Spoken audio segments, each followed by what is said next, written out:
Hello guys, ndagusuhuje kandi nguhaye ikaze kuri uru rubuga uhabwa umugisha. Nizere ko umeze neza. Abatameze neza, nkunda kubabwira ngo mukomere mu ijuru hari Imana, ntabwo ariko bizahora nshuti yanjye, oya pe. Situation urimo uyu munsi menya ko atari bwo buzima bwawe. Paje zigize igitabo cy'ubuzima bwawe ntago zishingiye kuri uwo mubabaro, ntizishingiye kuri ubwo bukene, ntizishingiye kuri uko kubura akazi, burya ejo cyangwa ejo bundi byakunda ukagera ku yindi paje.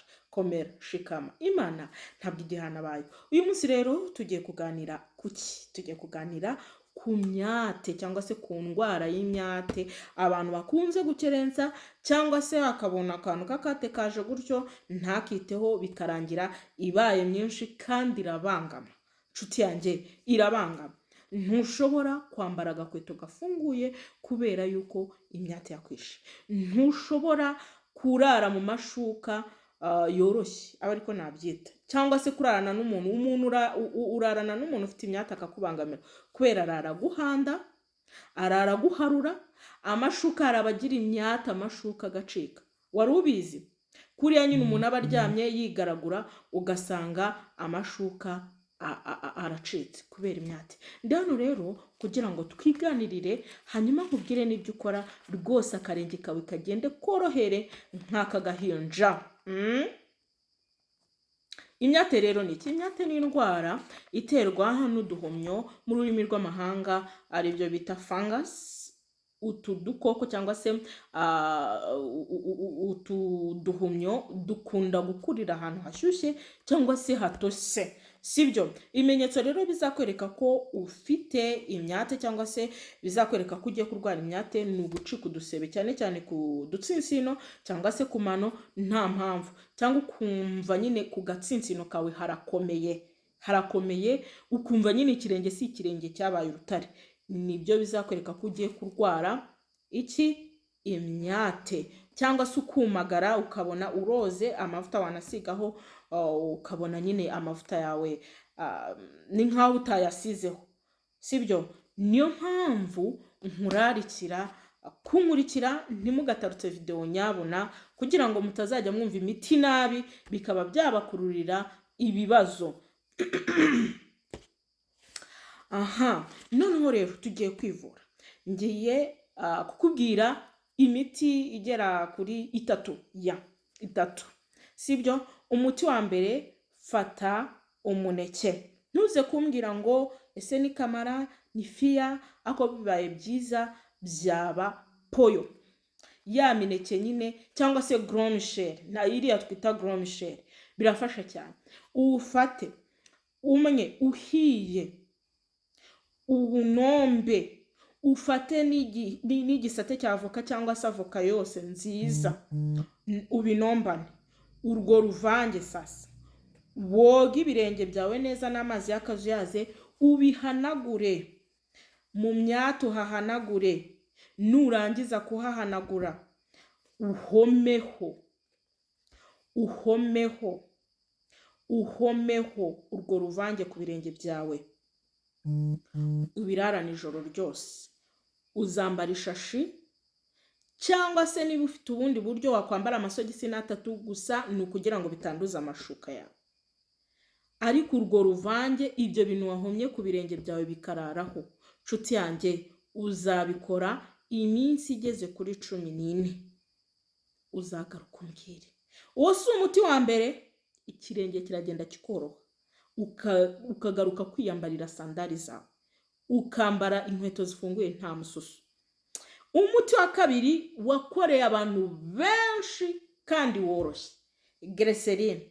Ntujye ufungura amavuta se.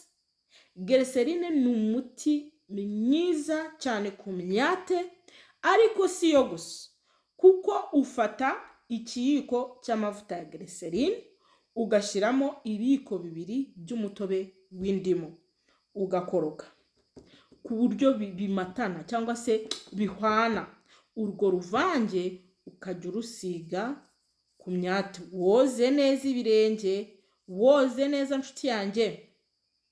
Nta n'impamvu yo kugira ngo woge wijabagure, woge neza usigeho urwo ruvange, sibyo? Umaseho, cyangwa ushobora no kudashyiramo ibyo biko 2 by'indimu, ugashyiramo ikiko kimwe cy'indimu na kimwe cya glycerine ukasigaho ku mugoroba ugiye kuryama, nshuti yanjye, ukiryamira. Imyate yanze gukira irakira. Imyate yanze gukira irakira. Reka nkubwire undi muti. Ku bantu noneho barwaye ya myate, ya yindi yisatuye ku buryo inaturikamo amaraso, shaka ahantu ukura amavuta y'inka, ufate ikiyiko ushyire ku mbavu, ushireho n'amavuta y'inka, uyacamutse, ka gashyuhe wihangane, birababaza, sibyo nshuti yanjye? Ushire, kuko ntago bikubabaza ngo iteka ryose, birakubabaza ariko bikire. Ushyire muri iyo myate, ushiremo ayo mavuta ashyushye mu mwate, ubundi wiryamire. Ubundi wiryamire nshuti yanjye. Ndagira ngo ngutangarize ngo imyate izashira, akarenge kabe keza, ariko bararikiye gukora uwo muti wa kabiri. Kubera iki? Kubera ko hari abantu bagira ubunebwe cyangwa se akavuga ati ako kavoka wo nakariye, aho nakariye nkasige ku birenge. Indimu na glycerine bivanze bivura imyate, bigakiza ibirenge bikomeye. Uzabigerageze uzambwira. Sibyo? Uzabigerageze uzambwira. Hari irindi kosa abantu bakunze gukora ryo kwikuba ku mabuye, kwikuba kuri sima y'igiheri. Ntago bibakiza imyate, ahubwo bibatera. Shaka akantu koroshye kashobora kugukuraho umwanda, ugire gute, uba ariko ukoresha woga. Ikindi, abantu bakunze kwambara inkweto zifunze, mujye mugerageza ibirenge byanyu bihumeke, kuko uko gufunga niyo mpamvu turiya dukoko tw'uduhumyo dukurira ahantu hashyushye cyangwa se hakonje, n'abantu bakunda kuba mu mazi cyane. Ubwo rero kwirinda. Ikindi nshuti yanjye, ibiro byinshi cyane birenze urugero bishobora gutuma urwara imyate, kubera ko nyine ibirenge nibyo dutsikamira. Rero niho mpamvu uzasanga abantu bakunze kugira imyate cyane, abenshi baba bafite ibiro by'umurengera, kandi mba mfite umuti. Ubwo urabyirengagije, ku banzi baranze.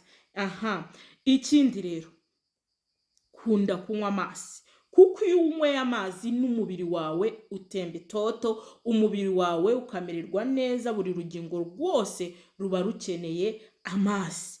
Niyo mpamvu nkurarikira kujya unywa amazi ahagije, bityo ugire umubiri utemba itoto, ugire umubiri mwiza, ugire ibirenge byoroshye, kuko nakura kuma biba byatewe n'ibura ry'amazi ahagije mu mubiri wawe. Bibutse neza ko ugomba kujya wikunda, ukagira ubuzima bwiza. Hanyuma reka nsaba Imana ikoresha imiti yose nkubwiye, uzagaruka umbwira nka babandi bajya babimbwira ati uturenge twacu twabaye nk'utw'utubebe. Ndagutegereje. Ndabakunda, Imana ikandusha.